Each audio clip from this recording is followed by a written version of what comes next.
વિદ્યાર્થી મિત્રો, Chanakya school of સાયન્સમાં આપનું હાર્દિક સ્વાગત છે.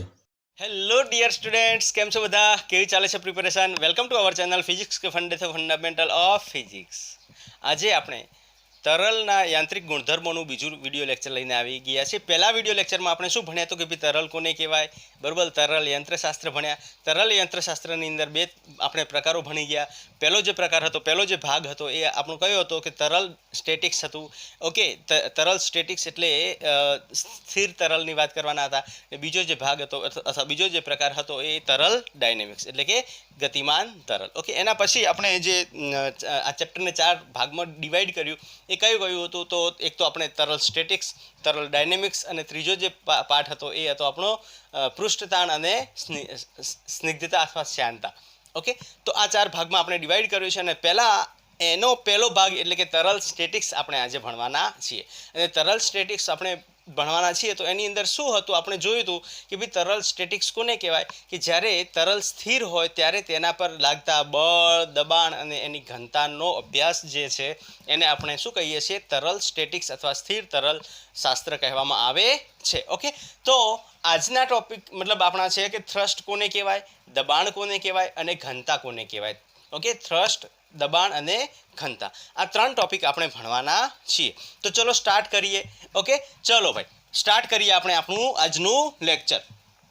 જુઓ, માની લો કે મારી પાસે એક આવી રીતના કંઈક કન્ટેનર છે અને કંઈક વાસણ છે જેની અંદર આપણે શું ભરી દીધું છે? એક તરલ, કોઈ રો ડેન્સિટી ધરાવતું આપણે તરલ જે છે એની અંદર ભરી દીધું છે. ઓકે, કોઈ એક રો ઘનતા ધરાવતું તરલ આપણે આની અંદર ભરી દીધું છે. હવે આની અંદર હું કોઈ ઓબ્જેક્ટ, કોઈ પણ પદાર્થને આની અંદર આવી રીતના નાખી દઉં છું. તરલની અંદર મેં શું કર્યું? કોઈ પદાર્થને આવી રીતના નાખી દીધો. હવે આ પદાર્થ છે એ પદાર્થ પર તરલ દ્વારા કંઈક બળ લાગે છે અથવા તરલ દ્વારા કંઈક દબાણ લાગે છે, બરોબર કે નહીં? ઓકે, જુઓ, આ પદાર્થ જ્યારે પાણીની અંદર ડુબાડવામાં આવે છે ત્યારે તેના પર કંઈક બળ લાગે છે અને એ જે બળ છે હંમેશા કેવું લાગશે? સપાટીને લંબ. ઓકે, આ જે આપણો અંદરનો પદાર્થ છે એની સપાટીને કેવું લાગશે? લંબ. માનો કે આપણી પાસે આ જે પદાર્થ છે એને આપણે આ બિંદુ વધારી લીધું અને આ જે છે ચોરસ કટકો છે આવી રીતના. ઓકે, તો અહીંયાથી લાગવાવાળું બળ જે છે અથવા ઉપરથી લાગવાવાળું જે બળ છે, મતલબ આના ઉપર લાગવાવાળા જે પણ બળ છે એ હંમેશા કેવા હશે? એને લંબ હશે. હંમેશા કેવા હશે? એને લંબ હશે. અને આ પદાર્થ પર લાગતું, તરલ દ્વારા આ પદાર્થ પર લાગતું જે લંબ બળ છે એને આપણે શું કહીએ છીએ? થ્રસ્ટ કહીએ છીએ. કોઈ પણ લંબ બળ, એવું જરૂરી નથી કે તરલની જ વાત આપણે લઈએ, કોઈ પણ લંબ બળને આપણે થ્રસ્ટ કહી શકીએ છીએ. કોઈ એક પદાર્થ દ્વારા બીજા પદાર્થ પર લાગતું લંબ બળ જે છે એ હંમેશા શું કહેવાય? થ્રસ્ટ કહેવાય, બરોબર કે નહીં? ઓકે, તો ચલો સ્ટેપ બાય સ્ટેપ હું તમને લખાવતો જાઉં છું જેથી કરીને તમારી સારી એવી નોટ્સ બનતી જાય. અહીંયા જે બળ લાગશે એ હંમેશા કેવું હશે? લંબ હશે. હું માનો કે 4 બાજુથી આવી રીતના દર્શાવી દઉં છું. ઓકે, ચલો, તો અહીંયા આપણે વાત કરીએ થ્રસ્ટની. તો થ્રસ્ટને સમજીએ એના પહેલાં હું તમને અહીંયા લખાવી દઉં કે જ્યારે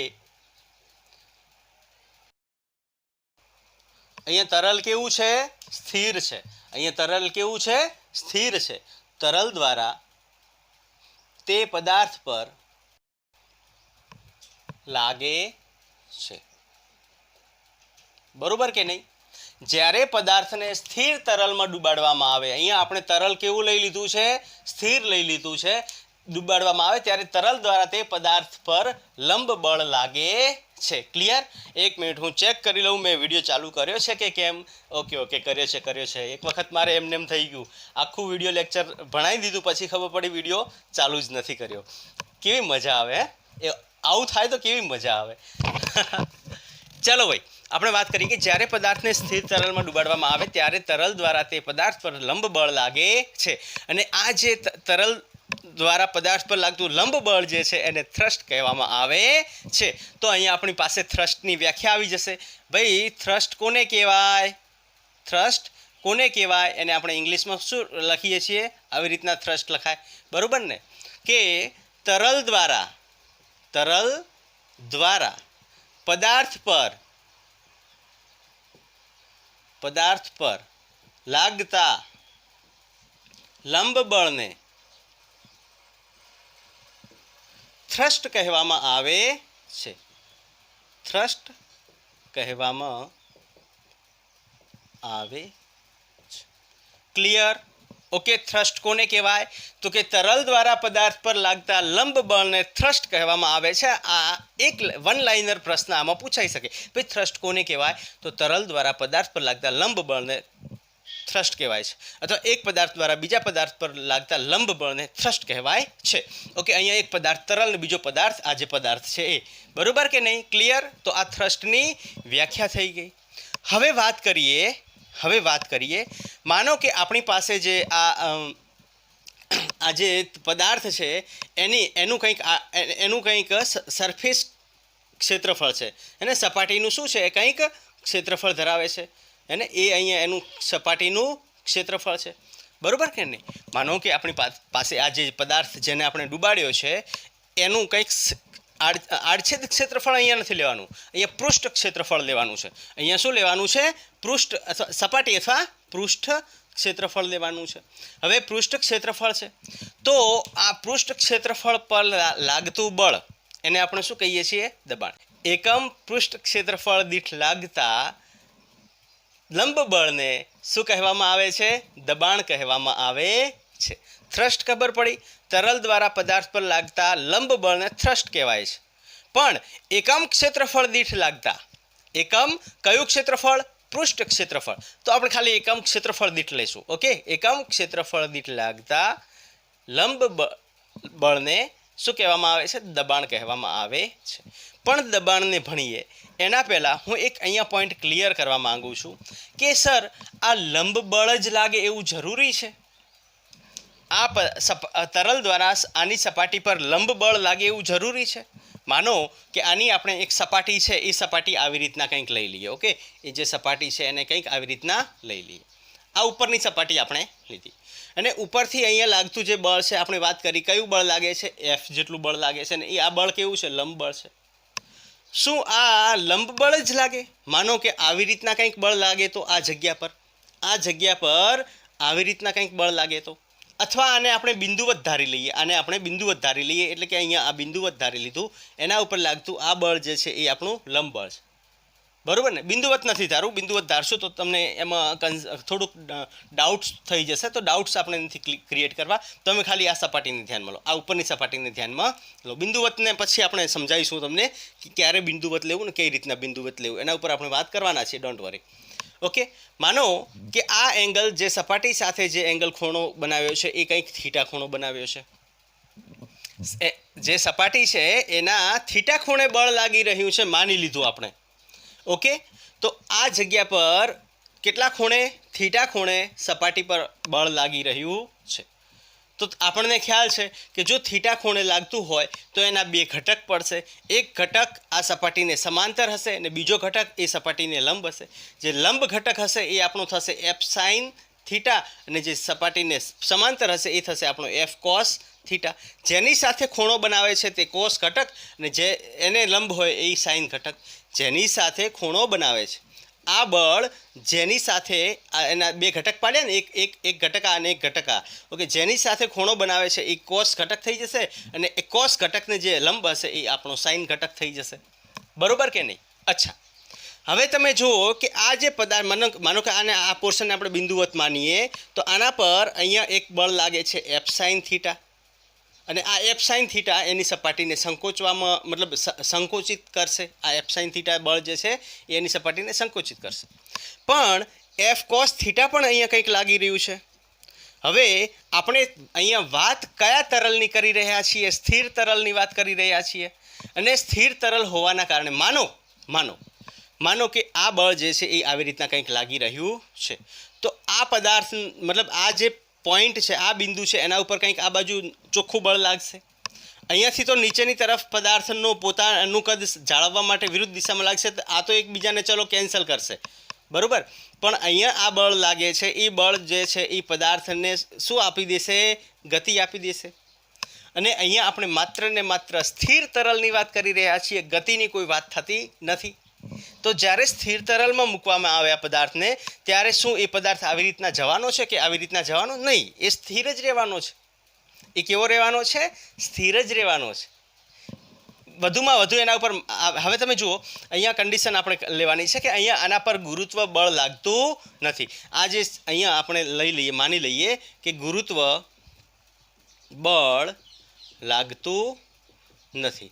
આ જે ઘટના ઘટી રહી છે એ શૂન્ય અવકાશમાં ઘટી રહી છે, શૂન્ય અવકાશમાં. ઓકે, એટલે આપણે માનો કે આની અંદર આ જગ્યા પર જ્યારે પદાર્થને મૂકી દેવામાં આવે તો એ જગ્યા પર જ રહેવાનો, નથી નીચે જવાનો, નથી ઉપર જવાનો. કેમ નથી જવાનો? કેમ કે જુઓ, જે તરલ દ્વારા લાગતા બળ બધા મૂલ્યો બધી બાજુથી સરખા હશે. એ પાસ્કલના નિયમમાં આપણે ભણવાના છીએ આગળ. ઓકે, હવે આ પદાર્થ પર માત્ર ને માત્ર બધા બળો બધી બાજુથી લાગતા સરખા હોય તો સંતુલિત અવસ્થામાં પદાર્થ કેવો હોય? સ્થિર હોય. પણ આ જો તમે કોઈ ખૂણા પરથી આપણે એવું માની લઈએ કે કોઈ એંગલ થીટા એના પર લાગતું બળ હોય તો આ પદાર્થ કેવો થઈ જશે? ગતિમાન થઈ જશે. મતલબ અહીંયા સંતુલિત અવસ્થા જળવાશે નહીં અને જે અહીંયા ખોટું પડશે. આપણે સ્થિર તરલની વાત કરી રહ્યા છીએ, ગતિમાન તરલની વાત થઈ રહી નથી. બરાબર? એટલા માટે અહીંયા પદાર્થ પર લાગતું ચોખ્ખું બળ કેવું છે? શૂન્ય થાય છે. હવે ચોખ્ખું બળ શૂન્ય થશે તો એનો મતલબ શું થયો કે અહીંયા એફ સાઇન થીટાને તો અહીંયાથી મતલબ આ જે સપાટી લીધી ને, આ સપાટી લીધી. ઓકે, તો આનું પોતાનું કંઈક કદ છે ને એની પોતાની અંદરનું એક બળ છે. તો આના ઉપરથી અહીંયા એફ સાઇન થીટા જે બળ લાગે છે ઉપરની તરફ, એની વિરુદ્ધ દિશામાં કયું પુનઃસ્થાપક બળ લાગશે? પુનઃસ્થાપક. આની અંદર વિકૃતિ ઉદ્ભવશે પણ વિકૃતિની વિરુદ્ધ દિશામાં, એની વિરુદ્ધ દિશામાં કયું બળ લાગશે? પુનઃસ્થાપક બળ લાગશે. બરોબર કે નહીં? પુનઃસ્થાપક બળ એટલે આ જે અહીંયા લાગતું પુનઃસ્થાપક બળ અને એફ સાઇન થીટા એ એકબીજાને નાબૂદ કરશે. તો એફ કોસ થીટા અહીંયા જો લાગે તો આ પદાર્થ કેવો થઈ જશે? ગતિમાનને, જે આપણે જોઈતો નથી. અહીંયા આપણે માત્ર ને માત્ર કોની વાત કરી રહ્યા છીએ? સ્થિર તરલની વાત કરી રહ્યા છીએ. તો અહીંયા પદાર્થ ગતિમાન થવો જોઈએ નહીં. મતલબ અહીંયા પદાર્થ સંતુલિત અવસ્થામાં હોવો જોઈએ. અને સંતુલિત અવસ્થા ક્યારે મળે? કે એના પર લાગતું ચોખ્ખું બળ જે છે એ કેવું? શૂન્ય થાય. હવે તમે જો ઉપર નીચે, આ તો અહીંયા સંતુલિત અવસ્થા ધરાઈ, અહીંયા તો સંતુલિત અવસ્થા થઈ ગઈ. નીચે કોઈ ગુરુત્વાકર્ષણ લાગતું નથી. આપણે શૂન્યાવકાશની વાત કરી રહ્યા છીએ. તો આ તો સંતુલિત અવસ્થા થઈ ગઈ. પણ આ બાજુ માનો કે તમે કોઈ એંગલ થીટાથી બળ લગાવી રહ્યા છો તો એફ કોસ થીટાને 0 કરવું પડશે કે નહીં કરવું પડે?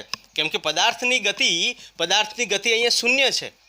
તો અહીંયા જે છે F cos theta is equal two શું કરવું પડશે? 0 કરવું પડશે. અને આપણને ખ્યાલ છે કે એના ઉપર લગાવેલું બળનું મૂલ્ય 0 થઈ શકે નહીં. તો કોનું મૂલ્ય 0 થશે? કોસ થીટાનું મૂલ્ય 0 થશે. તો cos theta is equal two 0. અને કોસ થીટા ક્યારે 0 થાય? જ્યારે થીટા ઇઝ ઇક્વલ ટુ કેટલું હોય? 90 ડિગ્રી. મતલબ અહીંયા હંમેશા જે બળ જે છે એ કેવું હશે? લંબ હશે. અહીંયા હંમેશા બળ જે છે એ કેવું હશે? લંબ હશે. ખબર પડી કે ના પડી? ક્લિયર? સમજાયું કે નહીં? ચલો હું ફરીથી રિપીટ કરાવી દઉં છું. અહીંયા આપણે વાત શું કરી કે તરલ દ્વારા પદાર્થ પર લાગતા લંબ બળને થ્રસ્ટ કહેવામાં આવે છે. પણ અહીંયા શું જરૂરી છે કે લંબ બળ જ લાગે? ના. માનો આપણે એવું માની લઈએ કે મારે લંબ બળ નથી લગાવવું, અથવા આપણે એવું ધાર્યું કે અહીંયા તરલ દ્વારા પદાર્થ પર લંબ બળ લાગી રહ્યું નથી. હવે આ લંબ બળ નહીં લાગે જો આના દ્વારા અહીંયા લંબ બળ. ઓકે, ચલો એક સિમ્પલ ફિગર આમાં બનાવી આપું જેથી તમને ખ્યાલ આવે. માનો કે ઉપરથી આવી રીતના બળ લાગે છે તો નીચેથી એટલું બળ લાગશે. આ બાજુથી આટલું બળ લાગે છે, સામેની બાજુ એટલું બળ. આ બાજુથી આટલું બળ લાગે, સામેની બાજુ એટલું બળ લાગશે. અહીંયાથી આટલું બળ લાગે તો આ બાજુથી આટલું બળ લાગશે. મતલબ અહીંયા બધા આ બળને કેન્સલ કરશે, આ બળને કેન્સલ કરશે, આ બળને કેન્સલ કરશે, આ બળને કેન્સલ કરશે. અને પદાર્થ સંતુલિત અવસ્થામાં પદાર્થ સ્થિર હોય. બરોબર કે નહીં? તો અહીંયા આપણે માની લઈએ કે ભાઈ જે ખૂણો છે, અહીંયા બળ જે છે એ લંબ નથી લાગતું તો એની સપાટી સાથે કંઈક ખૂણો બનાવશે. સપાટી સાથે થીટા ખૂણો બનાવ્યો. હવે થીટા ખૂણો બનાવ્યો તો એના બે ઘટક પડી જશે. એક એફ કોસ થીટા થશે, એક એફ સાઇન થીટા થશે. બરોબર કે નહીં? હવે એફ સાઇન થીટા જે છે એ જે છે પદાર્થ પર લંબ લાગી રહ્યું છે. તો પદાર્થ પર લંબ લાગી રહ્યું છે તો નીચેની તરફથી પુનઃસ્થાપક બળ જે પદાર્થ દ્વારા આપણે એક સપાટી લીધી છે ને, તો આ સપાટી માટે નીચેની તરફ કયું બળ લાગે છે? પુનઃસ્થાપક. આપણે આ બીજી સપાટી લીધી નથી અત્યારે હાલ પૂરતી. અહીંયા પુનઃસ્થાપક બળ પદાર્થ દ્વારા લાગશે. બરાબર, એટલે એફ સાઇન થીટા જે છે એ પુનઃસ્થાપક બળ બંને સરખા થઈ જશે. તો આ તો એકબીજાને નાબૂદ કરી નાખે છે, એટલે આપણે રોલ આનો રહેતો નથી. પણ હવે રોલ આનો થાય કે ભાઈ એફ કોસ થીટા જે છે આ મેઇન રોલ ભજવી જશે આપણે લંબ બળ કેમ લેવું એના માટે. તો એફ કોસ થીટા જે છે એ આ બાજુ લાગી રહ્યું છે.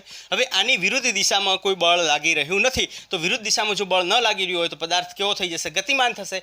પણ પદાર્થ જો ગતિમાન થાય એ તો ખોટું પડી જશે, કેમ કે અહીંયા આપણે સ્થિર તરલની વાત કરી રહ્યા છે. સ્થિર તરલ ક્યારે હોય કે એના પર લાગતા મતલબ એના દ્વારા કે એના પર લાગતા બધા બળોનું મૂલ્ય કેવું થશે? શૂન્ય થશે, બરોબર ને? તો એફ કોસ થીટા અહીંયા આને ગતિ આપી દેશે, પણ અહીંયા ગતિ એની કેવી છે? 0 છે. અહીંયા પદાર્થ ગતિ નથી કરતો, કેમ કે સ્થિર રહેવાનો છે આની અંદર. સ્થિર તરલની અંદર પદાર્થ નાખવામાં આવે તો એ જગ્યા પર સ્થિર રહેશે. પદાર્થ ગતિ કરતો નથી, તો ગતિ નથી કરતો એનો મતલબ કે એફ કોસ થીટાનું મૂલ્ય કેવું થવું જોઈએ? 0 થવું જોઈએ. હવે એફ કોસ થીટાનું મૂલ્ય ક્યારે થાય 0? જો બળ તો એક મૂલ્ય છે. બળ તો આપણે એના પર પ્રેશર આપ્યું છે, બળ આપ્યું છે, તો બળ તો એક મૂલ્ય છે, એનું મૂલ્ય 0 મતલબ બળને તો કંઈક એક મૂલ્ય છે એનો એ 0 થઈ શકે નહીં. તો એફ તો મૂલ્ય 0 થઈ શકશે નહીં. તો આપણે કોને 0 કરવું પડશે? તો કે થીટાને, કોસ થીટાને. કોસ થીટા 0 ક્યારે થાય? જ્યારે theta is equal to 90 degree હોય. Theta is equal to 90 degree એટલે કે એ જે છે બળ કેવું હોય? લંબ હોય. એટલે હંમેશા એક વસ્તુ યાદ રાખવાની, સંતુલિત અવસ્થા મતલબ સ્થિર તરલની અંદર પદાર્થને ડૂબાડવામાં આવે તો એના પર લાગતું બળ હંમેશા લંબ બળ જ હોય છે. ઓલવેઝ, હંમેશા કયું બળ હોય છે? લંબ બળ હોય છે. ક્લિયર? હંમેશા કયું બળ હોય છે? લંબ બળ હોય છે. અને એ આપણે અહીંયા પ્રૂફ કરી નાખ્યું. જો લંબ બળ ના હોય તો પદાર્થ ગતિ કરશે, ને ગતિ કરશે મતલબ અહીંયા આપણે તરલ સ્થિરની વાત કરી રહ્યા છીએ, એ અહીંયા ખોટું થઈ જશે. પછી ડાયરેક્ટ ચાલુ થઈ જશે ડાયનેમિક તરલ, ડાયનેમિક એટલે કે ગતિમાન તરલ ચાલુ થઈ જશે. પણ આપણે અત્યારે સ્થિર તરલની વાત કરી રહ્યા છીએ, તો એના એકોર્ડિંગ જોવા જઈએ તો આ વાત જે છે અહીંયા સુધી જ લાગુ પડશે.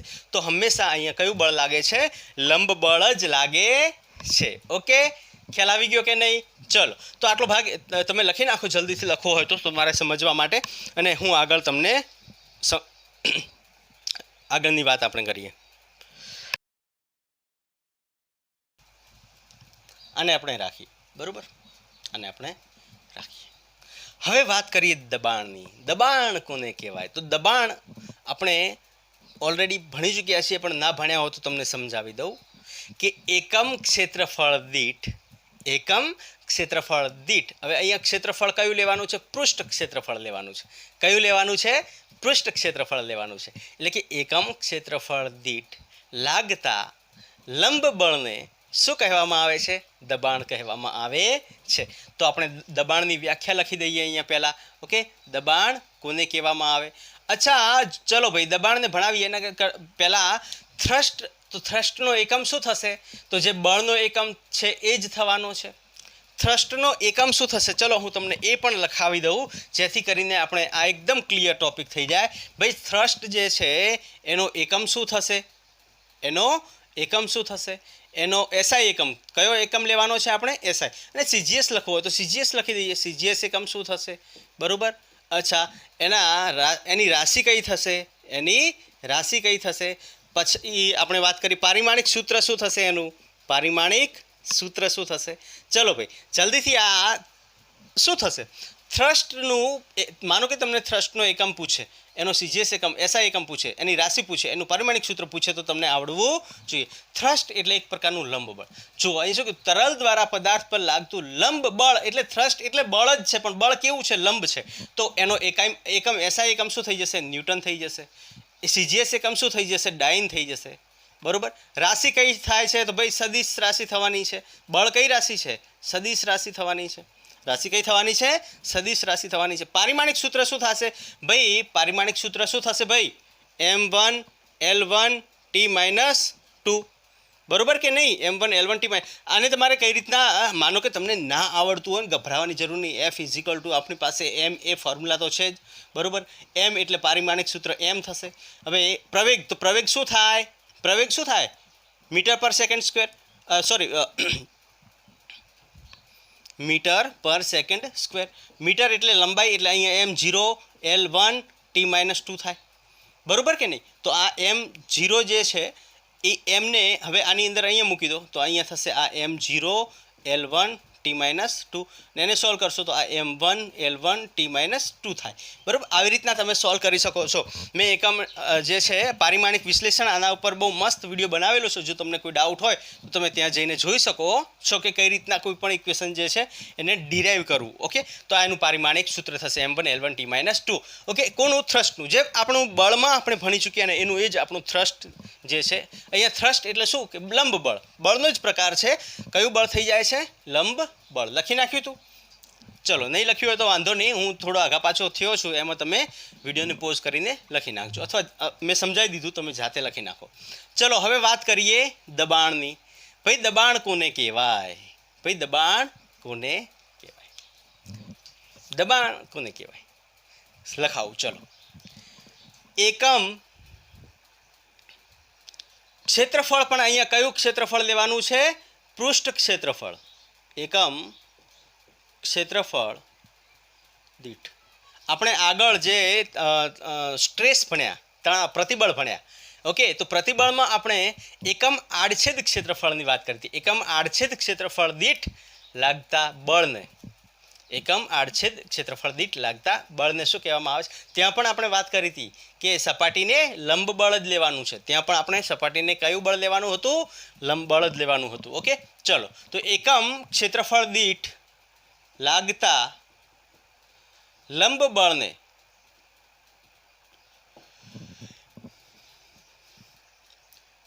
દબાણ કહેવામાં આવે છે।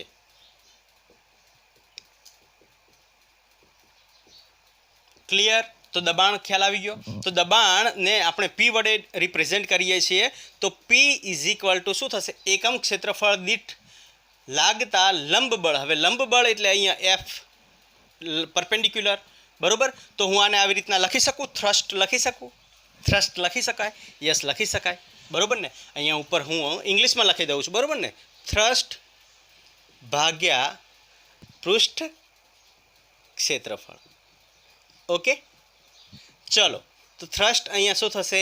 F પરપેન્ડિક્યુલર, અને પૃષ્ઠ ક્ષેત્રફળ જે છે એને આપણે એ વડે દર્શાવશું। તો આપણું જે સમીકરણ મળશે એ કંઈક આવી રીતના મળશે। કોનું? તો કે ભાઈ દબાણનું ઇક્વેશન। દબાણ શું થાય? તો લંબ બળ ભાગ્યા પૃષ્ઠ ક્ષેત્રફળ। ઓકે, પૃષ્ઠ ક્ષેત્રફળ। હવે એનો SI એકમ શું થશે? એનો CGS એકમ શું થશે? બરોબર, એની રાશિ કઈ થશે? એની રાશિ કઈ થશે? એનું પારિમાણિક સૂત્ર શું થશે? એની વાત કરી લઈએ। ઓકે, ચલો ભાઈ, તો એનો SI એકમ આપણે પ્રતિબળમાં જે ભણ્યા હતા એનો એ જ SI એકમ અહીંયા આપણને મળશે ન્યૂટન પર મીટરનો વર્ગ, અથવા એને આપણે શું કહીએ છીએ?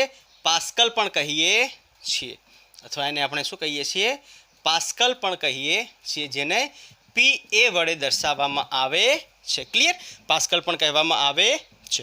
અચ્છા, CGS એકમ શું થશે? CGS એકમની મેં વાત કરી, ડાઇન પર સેન્ટીમીટરનો વર્ગ, બરાબર। ન્યૂટન જે છે એ ડાઇન થઈ જશે, ડાઇન પર સેન્ટીમીટરનો વર્ગ CGS એકમ। રાશિ કઈ થશે? તો ભાઈ દબાણ જે છે એ કઈ રાશિ છે? અદિશ રાશિ છે। દબાણ જે છે એ કઈ રાશિ છે? અદિશ રાશિ છે। પારિમાણિક સૂત્ર શું થશે? તો M1 L-1 T-2। કઈ રીતના? તો આપણે જોયું કે ભાઈ આનું પારિમાણિક સૂત્ર M1 L1 T-2 હતું, અને આડછેદ ક્ષેત્રફળનું જે છે એ L નો વર્ગ, L નો વર્ગ ઉપર જશે એટલે આ થશે M1 L જે છે એ -2 થઈ જશે, 1 - 2 એટલે -1, અને T-2 એઝ ઇટ ઇઝ રહેશે। ઓકે, તો આ એનું પારિમાણિક સૂત્ર થઈ જશે। તો આ થઈ જશે આપણું દબાણ અને એના પારિમાણિક સૂત્ર। હવે દબાણ જે છે ને એ કેવો છે? તો કે સમદેશિક છે। દબાણ જે છે એ ભૌતિક રાશિ, કેવી ભૌતિક રાશિ છે? સમદેશિક ભૌતિક રાશિ છે। હવે સમદેશિક ભૌતિક રાશિ એટલે શું? અચ્છા, જો આને હું આટલું રીઝ કરી દઉં જેથી કરીને આપણે અહીંયા લખી શકીએ। પારિમાણિક સૂત્ર પછી નીચેની તરફ, એટલે અહીંયા તમે લખજો જે છે દબાણ જે છે કેવું છે? સમદેશિક છે। હવે સમદેશિક એટલે શું એને આપણે સમજીએ। સમદેશિક એટલે શું એને આપણે સમજીએ। દબાણનું મૂલ્ય દરેક દિશામાં કેવું હશે? સમાન રહેશે। દબાણનું મૂલ્ય દરેક દિશામાં કેવું હોય છે? સમાન હોય છે. એટલા માટે આપણે એને સમદેશિક કહેવામાં આવે છે. ઓકે, અહીંયા આપણે લખીએ કે દબાણનું મૂલ્ય દરેક દિશામાં સમાન હોવાના કારણે તેને સમદેશિક કહેવામાં આવે છે. કઈ રીતના એ હું સમજાવું. જો અહીંયા જે મેં જે લીધો છે એમાં જે બળ જે છે, બળના મૂલ્ય જો મેં કેવા લીધા? સમાન લીધા છે. આપણે પાસ્કલના નિયમમાં આ ભણશું કઈ રીતના આ સમાન કેમ આવે છે ને એને આપણે ભણશું. ઓકે, આ માનો કે બિંદુ વત્તા આપણો પદાર્થ છે, એના ઉપર લાગતું આ બળ આ બધા બળ જે છે કેવા મળે છે? આપણને સમાન મળે છે. હવે આ સપાટી પર જો તરલ દ્વારા લાગતા બળનું મૂલ્ય કેવું હોય? સમાન હોય. તો દરેક બાજુથી લાગતું દબાણ પણ કેવું થશે? સમાન. કેમ કે એનું ક્ષેત્રફળ તો બદલાતું નથી, એનું ક્ષેત્રફળ સમાન છે. સમાન ક્ષેત્રફળ ને સમાન બળ, તો દબાણ કેવું થશે? સમાન થઈ જશે. તો આના ઉપરથી આપણી પાસે સમીકરણ મળશે. તો દબાણનું મૂલ્ય કેટલું થશે? P ઇઝ ઇક્વલ ટુ, આ સમીકરણ પરથી P ઇઝ ઇક્વલ ટુ શું થશે? P ઇઝ ઇક્વલ ને F ઇઝ ઇક્વલ ટુ શું થઈ જશે? F perpendicular is equal two શું થઈ જશે? P ગુણ્યા A થઈ જશે. બરોબર કે નહીં? ઓકે, P ગુણ્યા એ થઈ જશે. તો તમે જુઓ, આને મલ્ટીપ્લાય કરી દો એ વડે, આને મલ્ટીપ્લાય કરી દો એ વડે, આને મલ્ટીપ્લાય કરી દો એ વડે, આને મલ્ટીપ્લાય કરી, તો આ જે છે એ કઈ ભૌતિક થઈ જશે? P થઈ જશે. આઈ P થઈ જશે, આઈ P થઈ જશે, અને આ પણ P. બળ બધી બાજુથી સમાન લાગતું હોય તો દબાણ પણ બધી બાજુથી પદાર્થ પર કેવું લાગશે? સરખું લાગશે. અને તેથી કરીને આપણે એને સમદેશિક કહીએ છીએ. દબાણનું મૂલ્ય દરેક દિશામાં સમાન હોવાના કારણે તેને સમદેશિક કહેવામાં આવે છે. થ્રસ્ટ પણ સમદેશિક છે, પણ એને આપણે પાસ્કલના નિયમમાં થોડું ડીપમાં ભણવાના છીએ. અત્યારે ખાલી જેટલું મેં કરાવ્યું છે એટલું તમે ખાલી લખતા જાઓ. ઓકે, એના પછી આપણે આગળ વાત કરીએ. ઓકે, લખી નાખો ચલો જલ્દીથી.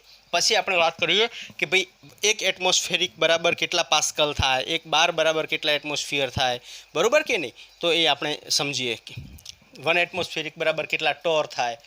લખી નાખો ચલો જલ્દી. લખાઈ ગયું? ઓકે, ચલો. તો હું આને ઇરેઝ કરું છું ને આગળ આપણે અહીંયા ખાલી કન્વર્ઝન લખી નાખીએ. કન્વર્ઝન એટલે જે 1 એટમોસ્ફેરિક પ્રેશર ને અલગ અલગ પ્રેશર છે ને, પ્રેશર બારમાં પણ હોય છે, એટમોસ્ફેરિકમાં પણ હોય છે, અને ટોરમાં પણ હોય છે. તો એ કઈ રીતના હોય છે એને સ્ટેપ બાય સ્ટેપ આપણે ભણી લઈએ. ઓકે, જો જનરલી દબાણ જે છે ને એ એટમોસ્ફિયરમાં મપાતું હોય છે, અથવા બારમાં મપાતું હોય છે, અથવા MM ઓફ HGમાં મપાતું હોય છે, અથવા ટોરમાં મપાતું હોય છે. આપણે સ્ટેપ બાય સ્ટેપ એકને સમજીએ. એક એટમોસ્ફેરિક બરાબર કેટલા પાસ્કલ થશે? તો આપણે જોઈએ 1.013 ઇન્ટુ 10⁵ ન્યૂટન પર મીટર વર્ગ અથવા પાસ્કલ.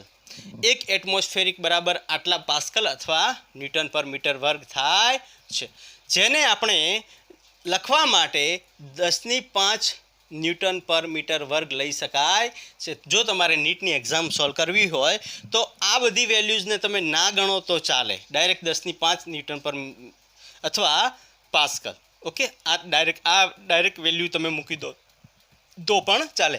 જવાબમાં થોડા ઘણો જ ફરક પડશે, પણ એ તમારે મેચ કરી લેવાનો કે ભાઈ કયો નજીકનો જે જવાબ હોય એ ટીક કરી દેવાનો. ઓકે, ચલો આના ઉપર આપણે નીટના સારા એવા પ્રશ્નો કરશું ત્યારે હું તમને એ ટ્રીક પણ સમજાવતો જઈશ. ઓકે, ચલો હવે વાત કરીએ એક એટમોસ્ફેરિક. અચ્છા, તો એક એટમોસ્ફેરિક અથવા એક એટમોસ્ફેરિકને આપણે બીજું શું નામ આપી દઈએ છીએ? તો બારમાં હોય છે. તો એક એટમોસ્ફેરિક કોના બરાબર થશે? 1 બારના બરાબર થશે. તો 1 બાર કોના બરાબર થશે? તો 1 બાર જે છે એ 10⁵ પાસ્કલ અથવા ન્યૂટન પર મીટર વર્ગના સ્વરૂપે મળશે. 1 બાર કોના બરાબર થઈ જશે? 10 જો બારમાં આપ્યો હોય તો એને આપણે ન્યૂટન પર મીટર વર્ગમાં કરવો હોય તો 10⁵ કરી દેવાનો, અને 1 બાર બરાબર 10⁵ પાસ્કલ અથવા ન્યૂટન પર મીટર વર્ગ મળી જશે. ક્લિયર અહીંયા સુધી? અચ્છા, હવે બીજું આપણને ખબર છે કે ભાઈ માનો કે આપણે બેરોમીટર કે જે દબાણ માપવાના આપણા સાધનો છે એ સાધનનો ઉપયોગ કરીને આપણે વેલ્યુ લાવતા હોઈએ તો એ સાધન પર આપણને જે મળે છે મર્ક્યુરી વાળું જે બેરોમીટર હોય છે 1 એટમોસ્ફેરિક ઇઝ ઇક્વલ ટુ કેટલું હોય છે? 760 mm ઓફ એચજી. આનો મતલબ શું થાય કે જ્યારે માનો કે આપણી પાસે કોઈ તરલ છે, એની અંદર આપણે એક તરલ નથી, આ મર્ક્યુરી લઈ લઈએ. મર્ક્યુરી આને હું આગળ ભણાવવાનો છું, ડોન્ટ વરી. મર્ક્યુરી એટલે શું? પારો. આમાં આપણે શું લઈ લીધું છે? પારો. હવે આ પારો આની અંદર મૂકવાથી આના અહીંયા એક જે છે એટમોસ્ફિયરનું પ્રેશર લાગે છે, અને આ દબાણના કારણે આની અંદર જે પારો છે, આ જે આપણી ટ્યુબ છે, કસનળી છે, એની અંદર ઉપરની તરફ ચડે છે. અને એ કેટલું ઉપર ચડે છે અહીંયાથી? તો કે 760 mm, 770 mm જેટલું ઉપર ચડે છે. તો એક એટમોસ્ફેરિક પ્રેશર કોના બરાબર? જ્યારે આના ઉપર અહીંયા આ દબાણ કેટલું લાગતું હોય, 1 એટમોસ્ફેરિક લાગતું હોય, ત્યારે પારામાં મર્ક્યુરી કેટલું ચડે? 760 mm જેટલું ઉપર ચડે છે. તો એટલા માટે 760 mm અહીંયા જે રીડિંગ આવે 760 mm ઓફ એચજી. અહીંયા mm કોનું લીધું છે? એચજી. એચજી એટલે પારાનું લીધું છે, પાણીનું નથી લીધું. mm ઓફ વોટર નથી, mm ઓફ એચજી. અહીંયા આપણે પારો લેવાનો. કેમ પાણી ન લઈ શકીએ? તો એનું પણ આપણે જ્યારે હું ભણાવીશ આગળ ત્યારે સમજાવી દઈશ. તો 1 એટમોસ્ફેરિક બરાબર કેટલું થઈ જશે? 760 mm ઓફ એચજી. ઓકે, હવે આપણને ખ્યાલ છે કે 1 ટોર અને દબાણનો એક ઓર આપણી પાસે એકમ છે જેને ટોર કહેવાય છે. ને એક ટોર બરાબર કેટલું થાય? તો 1 mm ઓફ એચજી. બરાબર. તો 760 ટોર કેટલું થશે? 760 થશે 760 mm ઓફ એચજી. તો 1 એટમોસ્ફેરિક બરાબર કેટલા ટોર થાય? તો 1 એટમોસ્ફેરિક બરાબર 760 ટોર થાય. ક્લિયર કે નહીં? ઓકે, તો આ બધા એકમો હતા જે તમારે ધ્યાનમાં રાખવાના છે, જેને આપણે એકમાંથી બીજામાં રૂપાંતર કઈ રીતના કરી શકાય એની વાત કરી લીધી. ઓકે, ચલો જલ્દીથી લખી નાખો. ઓકે, ચલો લખાઈ ગયું. અચ્છા, હવે વાત કરી લઈએ કે ભાઈ એક એટમોસ્ફિયર એટલે કે વાતાવરણીય દબાણ. આને 1 એટમોસ્ફિયરિક એટલે શું? આ જે છે ને 1 એટમોસ્ફેરિક પ્રેશર, આને 180 m એનો મતલબ શું થાય હું તમને સમજાવું દઉં કે 180 m એટલે એક એટમોસ્ફેરિક પ્રેશર, જેને ગુજરાતીમાં શું કહેવામાં આવે છે?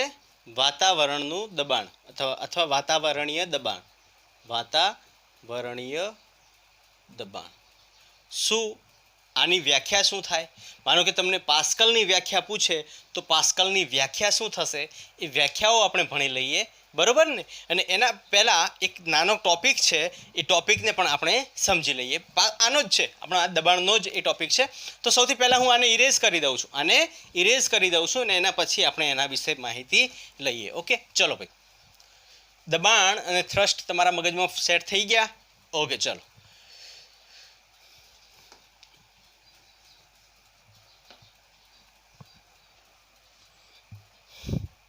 ચલો, તો હવે વાત કરીએ આપણે. દબાણ ઇઝ ઇક્વલ ટુ શું ભણ્યા? એફ પરપેન્ડિક્યુલર ભાગ્યા આડછેદ નહીં, પૃષ્ઠ ક્ષેત્રફળ, હે ને, ભાગ્યા ક્ષેત્રફળ. અચ્છા, હવે આપણે જોયું કે ભાઈ દબાણનું જે એકમ મળે છે એ આપણને શું મળે છે? પાસ્કલ મળે છે. આ ભણીએ, પાસ્કલને સમજીએ એના પહેલાં આપણે વાત કરી લઈએ કે ભાઈ માનો કે આ જે બળ આપ્યું છે ને, બળ, ઓકે, આ બળ આપ્યું છે એ આપણને લંબ આપ્યું નથી, સપાટીને લંબ આપ્યું નથી. ફોર એક્ઝામ્પલ કે અહીં અથવા જો બળ સપાટીને લંબ ના હોય, બરાબર, તો શું હોય? તો ફોર એક્ઝામ્પલ માનો કે આપણે એક આ સપાટી લઈ લીધી. મેં તમને સપાટીવાળો કન્સેપ્ટ આખો સમજાવી દીધો, તો ફરીથી હું સમજાવી દઉં છું. માનો કે આપણે અહીંયા એક સપાટી લઈ લઈએ, બરાબર ને? અહીંયા સપાટી લઈ લઈએ. બળ જે છે અહીં મેં કંઈક એફ અહીંયા આ જગ્યાએ લગાવી દીધું છે. હવે તમે જુઓ કે આ જે છે બળ હકીકતમાં ક્યાં હોવું જોઈએ? અહીંયા હોવું જોઈએ. અહીંયા માનો કે એ ખૂણો જે છે થીટા બનાવે, સપાટી સાથે નથી બનાવતો, અહીંયા બનાવે છે. ઓકે, અહીંયા બનાવે છે. કેટલો ખૂણો? થીટા ખૂણો બનાવે છે. તો આના બે ઘટક પડશે. એક ઘટક પડશે એ એફ કોસ થીટા બનશે, અને બીજો ઘટક બનશે એ કયો બનશે? F sine theta. તો સાઇન ઘટકને આપણે કન્સિડર કરશું નહીં. જો આ ટાઈપનો પ્રશ્ન પૂછાય, મતલબ બળ જો સપાટીને લંબ ના હોય તો આપણે કયો ઘટક કન્સિડર કરવાનો? માત્ર ને માત્ર જે લંબ ઘટક હોય એ જ કન્સિડર કરવાનો. તો આપણી પાસે દબાણનું જે ફોર્મ્યુલા બનશે એ કેટલું થશે? એફ લંબ. એફ લંબ કયો થશે? હવે આ જો આ એનો એ લંબ ઘટક થઈ જશે, એ આટલો મળશે. ને સમાંતર ઘટક થઈ જશે એફ સમાંતર. સમાંતર માટે આવી રીતના બે લીટા કરવાના. ઓકે, એ શું થશે? F sine theta. બરોબર. પણ આને આપણે કન્સિડર કરશું નહીં, માત્ર ને માત્ર લંબ ઘટક લઈશું. તો અહીંયા શું થઈ જશે? એફ કોસ થીટા બાય ક્ષેત્રફળ. બરોબર કે નહીં? તો માનો કે તમને આવી રીતના આપ્યું હોય તો તમે આવી રીતના લખી શકો છો. અને જો ખૂણો અહીંયા આપી દીધો હોય, જો ખૂણો થીટા અહીંયા આપી દીધો હોય, આ પહેલી કન્ડિશન, આ પહેલી કન્ડિશન. માનો કે આ બીજી કન્ડિશનમાં થીટા ખૂણો જે છે એ આની સાથે, આ જે લંબ આપણી અક્ષ છે એની સાથે નહીં, પણ સપાટીને સમાંતર જે ઘટક બને છે એની સાથે થીટા આપ્યો હોય, તો બીજી કન્ડિશન માટે આપણું દબાણ પી કેટલું થશે? તો તમે જુઓ અહીંયા આ હવે એફ કોસ થીટા થઈ જશે, ને આ જે છે એ લંબ જે છે એ એફ સાઇન થીટા થઈ જશે. તો આ કેટલું થશે? એફ સાઇન થીટા બાય એ. તો દબાણ જે છે એ હંમેશા આપણે લંબ જે બળ લાગતું હોય એ બળને જ કન્સિડર કરવાનું થશે. બરોબર. આ ખાલી એક પોઈન્ટ હતો તમારે ધ્યાનમાં. આ તો આ બે ઇક્વેશન્સ તમારે બહુ ઇમ્પોર્ટન્ટ ઇક્વેશન્સ થઈ જશે. માનો કે કંઈક ખૂણે તમને કીધું હોય કે આટલા ખૂણે, હે ને, આટલા સપાટીથી આટલા ખૂણે, અથવા જે લંબ અક્ષ છે એનાથી આટલા ખૂણે માનો કે તમને આપી દીધું હોય, તો આ બે ફોર્મ્યુલાનો ઉપયોગ કરીને તમે તેના ઉપર લાગતું દબાણ જે છે એ શોધી શકો છો. ક્લિયર અહીંયા સુધી? કોઈ ડાઉટ નથી ને? ઓકે, હવે વાત કરીએ કે ભાઈ પાસ્કલ. આપણે આનો એકમ એકમ ભણ્યા. એક મેઇન આપણે પાસ્કલ ભણ્યા અને બીજો આપણે ભણ્યા કયો? તો કે ભાઈ એટમોસ્ફેરિક પ્રેશર, એટલે કે વાતાવરણનું દબાણ. ઓકે, તો આ બંનેની થોડી વ્યાખ્યાઓ સમજી લઈએ. આ બંનેની વ્યાખ્યાઓ. ઓકે, વ્યાખ્યા સમજી લઈએ તો આપણને ખ્યાલ આવશે, હે ને. એક્ઝામમાં માનો કે પૂછાય તો વ્યાખ્યા સમજવી જરૂરી છે. તો સૌથી પહેલાં વાત કરીએ પાસ્કલ. ઓકે, સૌથી પહેલાં વાત કરીએ પાસ્કલ. ભાઈ પાસ્કલ જે છે એ કોનો એકમ છે? દબાણનો એકમ છે. બરાબર ને? તો એની વ્યાખ્યા શું થાય? એની વ્યાખ્યા માટે આપણે દરેક ભૌતિક રાશિને એકમ કન્સિડર કરી દેવાની. એક પાસ્કલ, બરાબર ને? એકમ પાસ્કલ. એક પાસ્કલ. આપણે અહીંયા પાસ્કલની વાત કરીએ એટલે કે એકમ પાસ્કલની જ વાત કરીએ છીએ. બરાબર. તો દબાણ ઇઝ ઇક્વલ ટુ શું થશે? એફ લંબ, એટલે કે લંબ બળ ભાગ્યા ક્ષેત્રફળ. હવે માનો કે મેં અહીંયા જે દબાણ લાગી રહ્યું છે, લંબ બળ લાગી રહ્યું છે, એ કેટલું લીધું? 1 ન્યૂટન લીધું. અને આડછેદ ક્ષેત્રફળ છે એ 1 મીટરના વર્ગના બરાબર લઈએ તો આપણને જે પાસ્કલ મળશે એ કેટલું મળશે? 1 ન્યૂટન પર મીટર વર્ગ, એટલે કે 1 પાસ્કલ આપણને આવી રીતના મળશે. બરોબર કે નહીં? ઓકે, 1 પાસ્કલ આપણને આવી રીતના મળશે. તો આની વ્યાખ્યા લખવી હોય તો કઈ રીતના લખી શકાય? કે 1 મીટર વર્ગ ક્ષેત્રફળ દીઠ, ઓકે, ક્ષેત્રફળ દીઠ લાગતા 1 ન્યૂટન બળને 1 પાસ્કલ કહેવામાં આવે છે. આ કોની વ્યાખ્યા થઈ ગઈ? 1 પાસ્કલની વ્યાખ્યા, એટલે કે પાસ્કલની વ્યાખ્યા થઈ જશે. બરોબર ને? માનો કે કોઈ સપાટી છે, બરોબર? સપાટી કેટલી સપાટી? તો 1 મીટર વર્ગ ક્ષેત્રફળ દીઠ લાગતા 1 ન્યૂટન બળને શું કહેવામાં આવે છે? અચ્છા, બળ અહીંયા કેવું લેવાનું છે? લંબ બળ લેવાનું છે. ક્લિયર? ઓકે, તો તમારે આની અંદર થોડો સુધારો કરવો હોય તો તમે કરી શકો. ઓકે, અહીંયા માનો સપાટી પર 1 mm વર્ગ ક્ષેત્રફળ દીઠ લાગતા 1 ન્યૂટન લંબ બળ, અહીંયા બળ કેવું થઈ જશે? લંબ બળને 1 પાસ્કલ કહેવામાં આવે છે. તો 1 પાસ્કલ આપણને આવી રીતના કંઈક મળશે. ક્લિયર? ઓકે, ચલો હવે વાત કરીએ વાતાવરણીય દબાણ. બરોબર ને? હવે વાત કરીએ એટમોસ્ફેરિક પ્રેશર. બરોબર? વાતાવરણનું દબાણ અથવા વાતાવરણીય દબાણ, જેને આપણે એટમોસ્ફેરિક પ્રેશર કહીએ છીએ, એને કઈ રીતના વ્યાખ્યાયિત કરી શકાય એને આપણે સમજીએ. બરોબર? એને કઈ રીતના વ્યાખ્યાયિત કરી શકાય એને આપણે સમજીએ. વાતાવરણનું દબાણ તો કઈ રીતના લખી શકીએ? કે વાતાવરણમાંની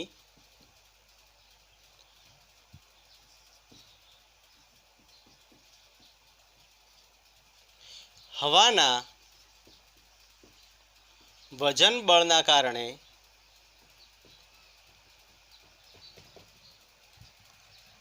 દરિયાની સપાટીએ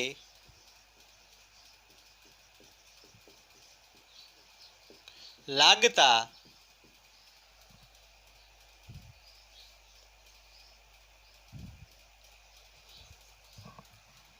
દબાણને વાતાવરણીય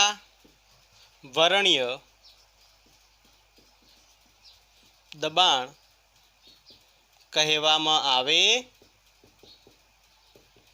છે. બરોબર કે નહીં? ઓકે, તો આ એક વાતાવરણીય દબાણ. હવે આનું મૂલ્ય આપણને જે મળે છે ને કે 1 atmospheric is equal to 10⁵ pascal. એ કઈ રીતના મળે છે એ હું તમને બેરોમીટર જ્યારે ભણવાના છીએ, ઓકે, બેરોમીટર જ્યારે હું ભણાવીશ ત્યારે હું એ સમજાવીશ, કેમ કે એ ભણ્યા વગર હું તમને ડાયરેક્ટ સમજાવીશ તો તમારે બધું ઉપરથી જશે. Okay, clear? તો જલ્દીથી લખી નાખો.